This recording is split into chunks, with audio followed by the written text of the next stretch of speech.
जो अपने कंधों पर देखो खुद हल लेकर चलता है, आज उसकी कठिनाई का क्यों नहीं हल निकलता है? जो देखो कंधे पर हल लेकर के खुद चलता है, आज उसकी कठिनाई का हल क्यों नहीं निकलता है हमें जिनसे उम्मीद, उन्हें चिंता है सिर्फ मतदान की, और टूटी माला जैसी बिखरी पड़ी है किस्मत आज किसान की। सबलगढ़ को जिला बनाना और आज आपको आदरणीय विधानसभा में ये प्रश्न पहले उठाना पड़ेगा। हमसे वादा करके गई हैं वो, और हम भी आपको साथ दिलाते हैं कि लोकसभा से पहले सबलगढ़ को जिला बनवा के ही रहेंगे। कई लाखों करोड़ों कंपनी बसाने के लिए आप खर्च करते हैं, तो मैं कह रहा हूँ कि हमारे कैलारस और सबलगढ़ को आप क्यों नहीं बन सकते? क्यों सबलगढ़ जिले को ये 3 बार मुद्दा उठा चुके हैं, 3 बार सबलगढ़ पर जिला बनाए, ऐसी क्या मजबूरी है कि छोटी छोटी टप्पा इन्होंने जिले बना दी, सबलगढ़ जिला नहीं? बहुत बड़ा क्षेत्र है जी सबलगढ़, इसको जिला बनना चाहिए। पुरातत्व विभाग की जगह को आम जनता वैसे ही घेरे हुए है, उसको खाली होना चाहिए। नमस्कार दोस्तों, आप देख रहे हैं न्यू इंडिया हेडलाइंस। मैं हूं आपके साथ गुड्डू मिश्रा। मैं आज मुरैना के सबलगढ़ में मौजूद हूं। यहां क्षत्रिय महासभा ने एक बैठक की है, जिसमें क्षत्रिय महासभा के जिलाध्यक्ष और अन्य पदाधिकारी शामिल हैं। इन्होंने इस बैठक में एक उद्घोष किया है कि 16 जनवरी से मकर संक्रांति के बाद मुरैना श्योपुर लोकसभा क्षेत्र में ये एक पदयात्रा निकालने जा रहे हैं, जिसका मुख्य उद्देश्य किसान को, आम गरीब आदमी को जागृत करना है और उनके हक और अधिकारों की लड़ाई लड़ना है। आने वाले 2024 के आम चुनावों में पार्टियों को और सरकार को चेताना है। आइए हम बात करते हैं क्षत्रिय महासभा के जिलाध्यक्ष से। महेंद्र भाई, साहब क्या आपके उद्देश्य रहेंगे, क्या यात्रा निकालने जा रहे हैं, थोड़ा प्रकाश डालें। हम लोग जो आज बैठक हुई है सबलगढ़ में, ये हमारी जादव माटी है, यदुवंश करौली से निकास है, और हम लोग यहाँ सबलगढ़ किले पर भी काफ़ी बार आंदोलन भी कर चुके हैं। इस यात्रा का उद्देश्य है मकर संक्रांति के बाद कि हम आम जन लोगों की समस्या हम कैसे रखें, और सरकारों के माध्यम से, चूँकि हम लोग कोई पार्टी नहीं है, और पार्टी जो भी होती, चाहे वो कांग्रेस हो या बीजेपी हो, सिर्फ चुनाव पे अपने लुभावने मुद्दे दे करके जनता के साथ एक ठगी महसूस की है। हमारा धर्म राज धर्म क्षत्रियों का कहता है, नीति और राज धर्म ये कहता है कि लोगों के मुद्दे और लोगों के बीच में न्याय के प्रति हम लोग संबंध, लोगों की ऐसी अपेक्षाएं रहती हैं, उन मुद्दों के बीच में हम लोग जनता के बीच जाएंगे और उन लोगों के बीच में जनसंवाद करके उनकी जो जितनी समस्या चंबल क्षेत्र की, क्योंकि चंबल आज भारत में देखा जाए ग्राफ में तो पिछड़ा हुआ है। आज भी लोकसभा संसदीय क्षेत्र मुरैना सबसे पिछड़ा हुआ है चंबल संभाग। तो इस संभाग के अंदर अपॉर्चुनिटी बहुत ज़्यादा है, लेकिन लोगों के साथ बहुत ठगी महसूस करता है। जैसे शक्कर कैलारस मिल हम लोग पहले भी उठा चुके हैं, ये सरकारें रही, ऐसा क्या कारण रहा कि शुगर मिल चालू नहीं कर? यहाँ की किसान की जो आमदनी थी सबसे ज़्यादा उत्तम सबलगढ़ बेल्ट और कैलारस का जो बेल्ट था, ये गन्ने का प्रचुर भरपूर मात्रा में। आज पंजाब की सरकार 340 या 45 रुपये क्विंटल का रेट दे रही है, तो यहाँ किसान की इनकम प्रति एकड़ की बात करें तो लगभग 3 से 3.5 लाख रुपये प्रति एकड़ होनी चाहिए थी, वो भी खत्म कर दी। दूसरा, आप देख रहे हैं चंबल के अंदर में दुग्ध उत्पादन, यहाँ का हर व्यक्ति, हर परिवार, चाहे क्षत्रिय परिवार हो, चाहे ब्राह्मण परिवार हो, या हमारे एससी वर्ग से हो, गरीब से गरीब आदमी, एक पशुपालन चंबल का एक इतिहास रहा है, काफ़ी बड़े पैमाने पर कर रहे हैं। आज दूध का रेट 35 रुपये लीटर है, तो सरकार को कम से कम, जब उसका 42 से 45 रुपये प्रति लीटर खर्चा आ रहा है दूध का, और वो इतने उसमें कम में दे रहा है, तो कैसे जीवन यापन करेगा? यही उसका दूध मात्र केंद्र है। तो हम सरकार से चाहेंगे उच्चतम रेट, अच्छे से अच्छे रेट पर 60 से 65 रुपये का रेट एक मानक दिया जाए, और जो जिस तरह से यहाँ मिलावट का युग है, इस धंधे को गोरख बंद करी जाए।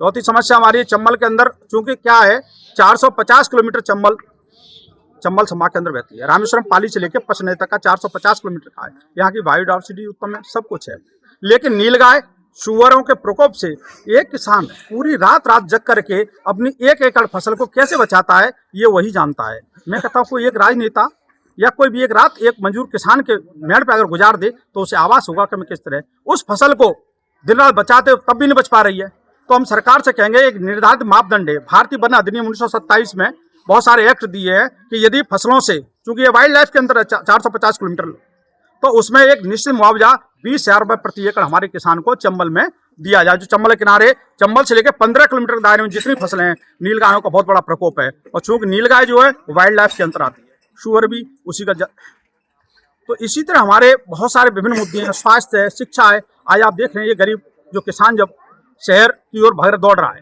गांव से बाहर जा रहा है, और किसके लिए कि मुझे रोजगार शहर में मिल जाएगा और मेरे बेटे को अच्छी शिक्षा मिल जाएगी। ये उसके दो उद्देश्य हैं। लेकिन जब वो शहर में पहुंचता है तो न तो उसे रोजगार मिलता है, न ही उस बच्चे को अच्छी शिक्षा मिलती है। वहां पर भी वो अपने आप को ठगा सा महसूस समझ रहा है। मगर जो अभी तक सरकार करती आ रही है भाजपा की, करीब करीब 15 या 20 सालों से, कैलारस शुगर मिल को कहीं ना कहीं उन्होंने करीब करीब मशीनरी तो सारी बेची दी है, और उसकी जो जमीन है उसको भी बेचने का ताना बाना बड़े स्तर पर बुना जा रहा है। अब जब अभी विधानसभा चुनाव हुए उस समय भी सरकारों ने कहा कि और अन्य पार्टियों के जो विधायक उम्मीदवार थे उनने भी कहा कि शुगर मिल को नहीं बेचने देंगे। तो आप इसके लिए क्या अपने स्तर पर प्रयास करने जा रहे हैं? देखिए, ये जो जनसंवाद है हमारा पूरे जिले में, पूरे संसदीय क्षेत्र में, हम जन जन के रूप में जागृत, एक बिल नहीं, हमें ऐसी 3 यूनिट मुरैना में चाहिए। इस संसदीय क्षेत्र 3 यूनिट चाहिए हमें। और अगर नहीं माने, चूंकि अब हम अपेक्षा कर रहे हैं नया सीएम जो आया उससे कुछ जिस तरह उनके जो विचार हैं और जिस तरह मूवमेंट एक विकास की ओर दौड़ा है, शायद हम अपेक्षा करेंगे अपनी बात वहां तक रखवाएंगे। अगर नहीं रखवाएंगे तो आने वाला लोकसभा 2024 का जो इनका जो परिणाम है इनको स्वाभाविक रूप से मिल जाएगा। और हम तो आम जनता के बीच में बात करेंगे। हम अपेक्षा करेंगे सरकारों से कम कृषि की तकनीकी में अगर ये हमें नहीं दे सकते तो क्या देंगे। जब आप करोड़ों रुपए एनपीए कंपनियों को आप दे देती है, कई लाखों करोड़ों कंपनी बसाने के लिए आप खर्च करते हैं, तो मैं कह रहा हूं कि हमारे कैलारस और सबलगढ़ को आप क्यों नहीं बन सकते? क्यों सबलगढ़ जिले को ये 3 बार मुद्दा उठा चुके हैं, 3 बार सबलगढ़ पर जिला बनाए जल, ऐसी क्या मजबूरी है कि छोटे छोटे टप्पा इन्होंने जिले बना दी, सबलगढ़ जिला नहीं। तो चुनाव के दौरान सीएम साहब ने आप क्या सोचते हैं, सबलगढ़ को जिला बनाना चाहिए या उससे क्या उसके प्रभाव पड़ेंगे? सबलगढ़ को जिला बनाने से हमारे क्षेत्र के लोगों को काफ़ी रोजगार मिलेगा, वैसे भी उन्नति होगी। पदाधिकारी लोग यहाँ आएंगे, यहाँ पे रहेंगे, तो यहाँ के जो भवन निर्माण कराने वाले हैं जो उनको भी फायदा होगा। उसके बाद में हमारा सबलगढ़ इस आज के इसका उद्देश्य सिर्फ यही है कि जो हमारे राजपूत समाज को अन्य राजनीतिक पार्टियों ने अलग अलग बांट रखा है, तो उनके लिए जागरूकता करना और एकत्रित करना, इकट्ठे करके उसके बाद में अन्य समाजों को भी, गरीब वंचित शोषितों को अपने साथ में जोड़ने का हमारा वो है। अभी तक जो क्षेत्र में दुग्ध व्यवसाय का काम था, तो कहीं ना कहीं अब अभी 3-4 दिन पहले ही दुग्ध चिलर जो सेंटर है अपना बानमोर का, उन्होंने जो सैंपल फेल हो गए तो उन्होंने यहाँ से दूध लेना बंद कर दिया है। तो आप क्या सोचते हैं, इसके क्या प्रभाव पड़ेंगे? तो आप स्वाभाविक है, जब तक ये दूध बन रहा है, सिंथेटिक दूध बन रहा है, इसको नहीं रोका जाएगा जब तक तो किसानों को उनको तो कोई लाभ नहीं मिलेगा, दूध उत्पादक को कोई लाभ नहीं मिल रहा है। सिंथेटिक दूध अपनी चाहिए रेट पे, सस्ती रेट पे देता है, 1 लीटर दूध नहीं बना रहा है, जब सिंथेटिक दूध तैयार कर देते हैं, इससे बहुत नुकसान हो रहा है। तो इसका प्रभाव तो स्वास्थ्य पे भी पड़ता है, सब पे इसका प्रभाव पड़ रहा है। चलिए ठीक है, अब अपन बात करते हैं आने वाले लोकसभा चुनावों की। आने वाला लोकसभा चुनावों में आपने देखा अभी जो विधानसभा चुनाव हुए उसमें भाजपा ने कहीं ना कहीं बम्पर जीत हासिल की और 3 प्रदेशों में अपनी भारी बहुमत से सरकार बनाई। आप इसके पीछे क्या कारण जानते हैं, क्या सोचते हैं? भाजपा ने बहुत सी कई ऐसी योजना चलाई जिनसे खुश होकर, लाडली बहना योजना, ऐसी कई योजना चलाई जिनसे जनता खुश होकर भारतीय जनता पार्टी को वोट किया। जैसे सबलगढ़ में चंबल का पुल का विकास हुआ, जिससे सबलगढ़ से लेकर करौली तक, जो करौली माता है हमारी सबकी, वहाँ तक जाने आने में सुविधा होती है। और यहाँ से कई व्यापार शुरू होते हैं जो राजस्थान और मध्य प्रदेश के बीच में लगातार व्यवसाय के रूप में काम होता है। इससे बहुत अच्छी काम हुआ। और मगर लाडली बहना तो सरकार ने राजनीतिक प्रश्न हो, राजनीतिक मंच नहीं, मैं चूंकि मैं लोकसभा को भी उसमें ले रहा हूँ, अभी तक जो आम लोगों का जो मन था वो ये था कि आगे आने वाले चुनाव बैलेट पेपर से कराए जाए। आपका इसमें क्या मत है? देखो, ये जो अपनी कमियां हैं कुछ पार्टियों की, वो इसमें छिपाना चाहती हैं। जनता के जनहित के काम करेंगे, जनता वोट देगी। वो जनहित के काम करते नहीं है, भ्रष्टाचार में लिप्त हैं और वो चाहते हैं कि हम अपना जो हार का दिखड़ा है उसको इस पे फोड़े कि बैलेट पेपर से होता तो ऐसा हो जाता, ये हो जाता। छिपाने की कमी है और कुछ नहीं। अब ये जो अब क्षत्रिय महासभा एक ये जन जागरण कर पद यात्रा निकालने जा रही है, उसमें आपने क्या इसके लिए उद्देश्य रखे हैं, क्या सोच के ये काम करने के लिए जा रहे हैं? इससे ये है सब एक रहें, गरीबों की रक्षा करें। नहीं, जो अभी आपने देखा था सुमावली विधानसभा में एक क्षत्रिय समाज के पदाधिकारी विधायक का चुनाव लड़े थे, उनमें पूरा सपोर्ट भी किया क्षत्रिय समाज ने। क्षत्रिय समाज ने नहीं किया, उसमें उसको हराने वाला क्षत्रिय समाज ही है। तो अब आप ने उनको वोट दिया, केवल क्षत्रिय समाज ने उनका सपोर्ट जो करना चाहिए था वैसे नहीं किया। अब आप समाज के सारे वर्गों को जगाने के लिए अब आपने ये जो ताना बाना बुना है, इसके पीछे क्या मकसद है? अब हम उनको सचेत करना चाहते हैं कि सब एक रहो, वो गरीबों की रक्षा करो। आप दादा मकर संक्रांति से पदयात्रा निकाल रहे हैं और वो पदयात्रा पोरसा से शुरू करेंगे कहीं ना कहीं, जो कि हर गांव, हर पंचायत, हर मजरे टोले से होकर गुजरेगी। आपके क्या ऐसे वो रहेंगे कि लोगों को उसके लिए जागृत किया जाए? इन मुद्दों के संबंध में श्रीमान अध्यक्ष महोदय ने पहले ही बता चुके हैं। हाँ। उसका हम समर्थन करते हैं। और जैसे बहुत बड़ा क्षेत्र है जी सबलगढ़, इसको जिला बनना चाहिए। पुरातत्व विभाग की जगह को आम जनता वैसे ही घेरे हुए है, उसको खाली होना चाहिए। सबलगढ़ का जो किला है, तो सबलगढ़ के किले को पुरातत्व धरोहर में शामिल तो कर लिया है, मगर उसकी देखरेख नहीं हो रही है। देखरेख नहीं हो रही है, उसमें आम जनता घेरे हुए है, अतिक्रमण हो रहा है उसको। तो उसके लिए आपने प्रशासनिक स्तर पर कोई पहल नहीं की? हाँ, अध्यक्ष महोदय ने बताया, हाँ की है। उसके कोई परिणाम सामने आए? हाँ, कुछ आ रहे हैं। समाज के और लोगों से बात करता हूँ। सबलगढ़ का जो किला है वो बहुत पुराना है और उस पर कहीं ना कहीं कुछ तथाकथित लोगों ने अतिक्रमण भी कर लिया है और उसको प्रशासन उन लोगों को वहां से नहीं हटा पा रहा है। क्या कारण है दादा? मैं क्षत्रिय महासभा का प्रदेश उपाध्यक्ष हूँ। हमारा शुरू से फोकस रहा सबलगढ़ किला जो पुरातत्व विभाग की धरोहर है, उस मुद्दे को हमने तहसील, नगर पालिका, एडीएम साहब, कलेक्टर महोदय, एसपी महोदय, पुरातत्व विभाग, संभागीय पुरातत्व विभाग, महामहिम राज्यपाल महोदय और मुख्यमंत्री महोदय तक को पहुंचाया है।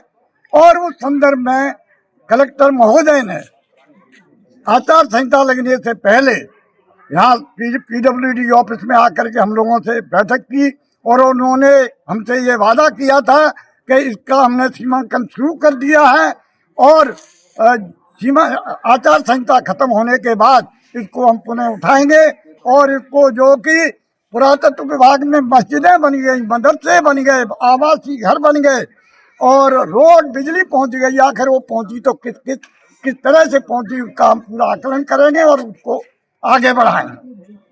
और हम उस मुद्दे से हटे नहीं हैं और अभी हम पुनः उसको दोबारा नए मुख्यमंत्री जी को भी ज्ञापन देने जा रहे हैं। तो अभी जब चूंकि आचार संहिता हट चुकी है जी, सरकार बन चुकी है जी, आपने इसके लिए प्रयास शुरू किया? क्योंकि अलग साहब से बिल्कुल किया है। हमने जिलाध्यक्ष महोदय से और कार्यकारी प्रदेश अध्यक्ष महोदय से वार्तालाप किया है, प्रारूप तैयार कर लिया गया है। 2-4 दिन में हम जो है इसका ज्ञापन देंगे सभी लेवल को। और इसके अलावा भी जहाँ तक जिले की बात आप कह रहे हो, जिले के संदर्भ में भी मैं एक ऐसा व्यक्ति हूँ कि 22 फरवरी 2013 को मुद्दा हमने उठाया, हमारे पत्र में है और मुख्यमंत्री तक हम इस मुद्दे को ले जा रहे हो। जिला बनवाने का हम भरसक प्रयास करेंगे।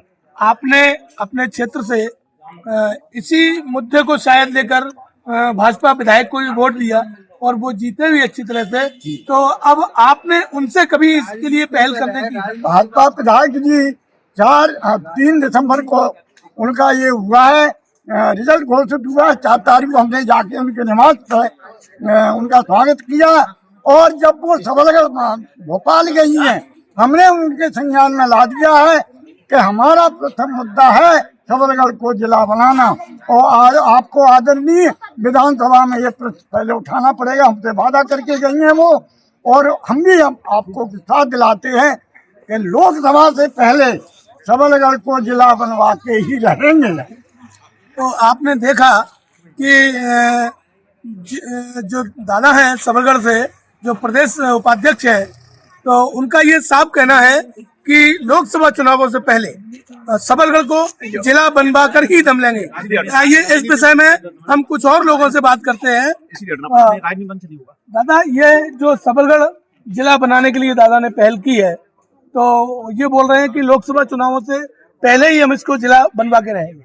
दादा की मर्जी साहब, उन पर कुछ होगा, अपने पास तो ऐसा कुछ नहीं, लेकिन मांग सभी लोग कर रहे हैं, दादा भी कर रहे हैं, हम भी कर रहे हैं, सारी जनता की मांग है कि सबल को जिला बन जाना चाहिए। जिला बनने से सबल का विकास होगा, सबल की उन्नति होगी, मुरैना 100 किलोमीटर नहीं जाना पड़ेगा लोगों को। तो हमारा मानना तो ये है कि जिला बन जाए तो बहुत अच्छी बात है, आसपास के लोगों को सारी सुविधाएं यही मिलती रहेंगी। महेंद्र जी, ये जो दादा ने बात उठाई कि सबलगढ़ किले को बचाना है, तो उसके लिए अब आप क्या प्रयास करेंगे? देखिए, अंधेर नगरी चौपट राय कहावत है, कहीं न कहीं सरकार की संलिप्तता वोटों की खातिर एक विशेष समुदाय को उसके अंदर बसाया गया है। ऐसे नहीं है, करोड़ों रुपए सरकार के इनके ऊपर, जहां जो संस्कृति विभाग और ASI का जो एक प्रोटोकॉल रहता है कि उस पर कहीं कोई उसके 100 मीटर के दायरे में भी पंछी नहीं फटकता, उसके अंदर जो है आज कम से कम नहीं तो 700 से 800 मकान बने। कैसे बने, कहाँ से आया ये? और सरकार का कम से कम 20 से 25 करोड़ रुपए उस पर उन लोगों के बीच इन्वेस्टमेंट किया, एक आम गरीब के बीच में क्यों नहीं? अगर आप आवास देती है तो एक आम गरीब को जो एक प्लॉट का जमीन का 4 बार सीमा कर 4 बार भूमि कर, उनके लिए क्यों? अपना एक उद्देश्य क्षत्रिय महासभा की सबलगढ़ इकाई ने आज अनाद काल से, मतलब शुरू से लेकर के आज तक एक ही मुद्दा किसी पार्टियों ने उठाया। उन्होंने कहा है कि हमारा किला मुक्त करो और सबलगढ़ को जिला बनाओ। हमेशा क्षत्रियों का यही है, चूंकि न्याय और राय धर्म के प्रति हमेशा समझता रहते हैं और अंतिम सांस तक आज भी कहते हैं कि लोकसभा आ रहा है, हम किला और हमारी क्षेत्र की जो भी समस्याएं उनके लिए हम किसी पार्टी को विलोम नहीं करते हैं। हम सामाजिक मुद्दों के एक तन्मयता के साथ आते हैं। इन्होंने जो भी ये बोल के गए हैं, क्योंकि इनकी कथनियों करनी बहुत अंतर है। हर बार बोलते हैं प्लेटफॉर्म बड़े बड़े नेता, राजनेता, चाहे किसी सपोर्ट से, लेकिन उनको करते क्यों नहीं है? भुनाना किनको? आम जनता को। आम जनता पिस रही है। तो हमारा उद्देश्य ये है, आज हम सब जितने जो लोग हमारे पदाधिकारी हैं और भी सारे लोग समाज से आए हुए हैं, भविष्य में हम एक ऐसी नींव डाल जाएंगे, ऐसी रेखा खींच देंगे, वो हमेशा जो भी पार्टियां आए इस मुरैना जिले में वही बोले जो कर सकते। हम इनको झूठ बोलने नहीं देंगे। अच्छा, किसानों की फसल जो अब तक किसान क्या है कि जैसे मंडियों में ले जाता है, कुछ ऐसे प्रयास आप कर रहे हैं कि किसानों की फसल उनके गांव से ही मौके से उठाई जाए, इसके लिए आप क्या कर रहे हैं? हमारी प्रथम मांग है, देखिए पंजाब, देखिए आप, पंजाब सरकार हमेशा ग्राम पंचायत के माध्यम से ही उनके किसानों के लिए है। यहाँ इतना बड़ा पैमाने पर किसान नहीं है। यहाँ 1 हेक्टेयर बहुत बड़ी बात होती है, वो किसान 1 हेक्टेयर का काश्तकार हो। यहाँ एकड़ की बात नहीं, हम विश्व की बात करेंगे। और वह व्यक्ति 1 ट्रॉली, अगर कोरेमा से बात करें, हीरापुर से बात करें, हम लोग अटार से बात करेंगे, जो 25-30 किलोमीटर दूर दूर गांव बसे हैं, अगर सबलगढ़ मंडी तक आएंगे तो उनका खर्चा कम से कम 2 से 3 हजार रुपए ट्रैक्टर ट्रॉली का आता है। अगर एक दिन मंडी रोक दी तो वो 6 हजार, उसकी फसल 12 हजार की है और 6 हजार ट्रैक्टर को भाड़ा देके चला जाएगा, तो कैसे मुनासिब होगा? तीसरा मुद्दा ये है, अभी आपने देखा होगा, बाजरा खरीदो चाहे गेहूं की खरीदो, उच्च गुणवत्ता का इस वर्ष बीज जो बाजरा पैदा हमारा हुआ, सरकार ने घोषणा की कि ये बहुत सारे केंद्र बना करके हम बाजरा खरीदेंगे। ये किसान का बहुत बड़ा छलावा किया। आज व्यापारियों ने औने पौने दामों में, जिसका रेट 2500 रुपए प्रति क्विंटल निर्धारित था, आज औने पौने दामों में मात्र 1800 से लेकर 1900 रुपए तक उनकी मार्केट खरीद की गई है। ये किसके साथ छलावा है?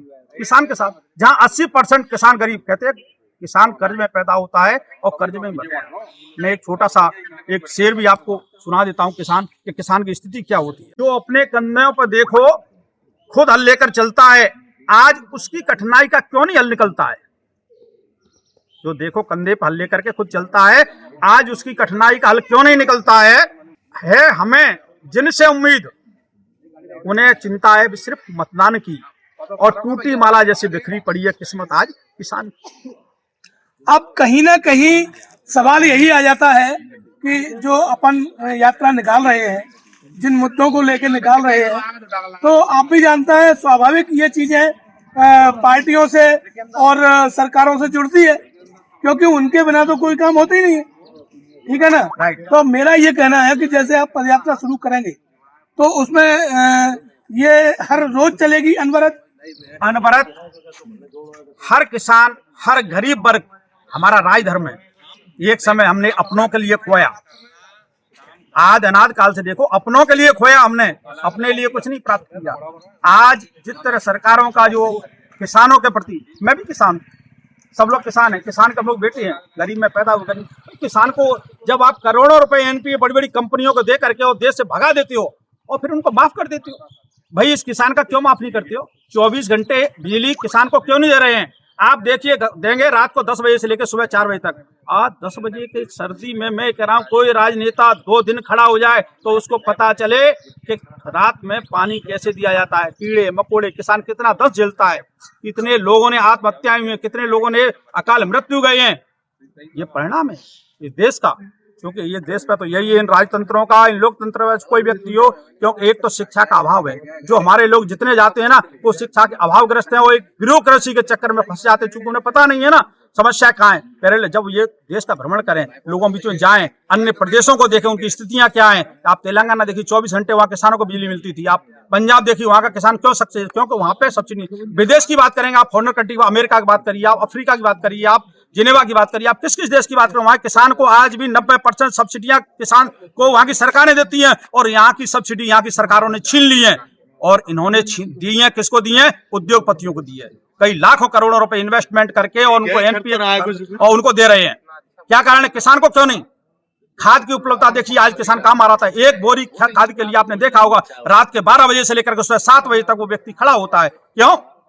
ये देश कहाँ जाएगा? 80% कृषि प्रधान देश पे 20% सफेद पोष जो राज कर रहे हैं, उनके लिए क्यों योजना नहीं है? क्यों नहीं है? अगर ये जनता किसान जाग जाएगा, किसान की अच्छी समृद्धि होगी तो पता है उसकी मानसिक सोच बदलेगी, शिक्षा का अधिकार बदलेगा, तो वो जो है इनको वोट लोलुपता में नहीं देंगी। तो अब आप जो ये पदयात्रा निकाल रहे हैं, ये लोकसभा चुनावों से पहले पूरी हो जाएगी? पूरी हो जाएगी। इसका अंतिम पड़ाव कहाँ रहेगा? अंतिम पड़ाव हमारा श्योपुर का जो अंतिम छोर रहेगा, उसके बाद में फिर हम और हर ब्लॉक स्तर पे एक बड़ी बड़ी कैंपेन हम करेंगे, और लास्ट में जो है जिले पे और श्योपुर पर मुरैना पे एक विशाल सभा जन संवाद करेंगे लोगों के बीच में। और जो जनमत एक आम गरीब देगा, हम उन्हें न्याय के लिए अंतिम पैरदान तक खड़े रहेंगे। यही क्षत्रिय धर्म है, यही छात्र धर्म है। तो आपने देखा क्षत्रिय महासभा के जिलाध्यक्ष है और जो अन्य पदाधिकारी हैं, उनका सीधा सा कहना है कि जब तक अंतिम छोर के व्यक्ति तक हम उसका हक नहीं पहुंचाएंगे तब तक हम चैन से नहीं बैठेंगे, और लोकसभा चुनाव से पहले ही हम श्योपुर में अंतिम छोर तक जाकर हर गांव, हर मजरे, हर टोले में हर गरीब आदमी और किसान को जागृत करेंगे और उन्हें चेताएंगे। मैं न्यू इंडिया हेडलाइंस के लिए सबलगढ़ से गुड्डू मिश्रा।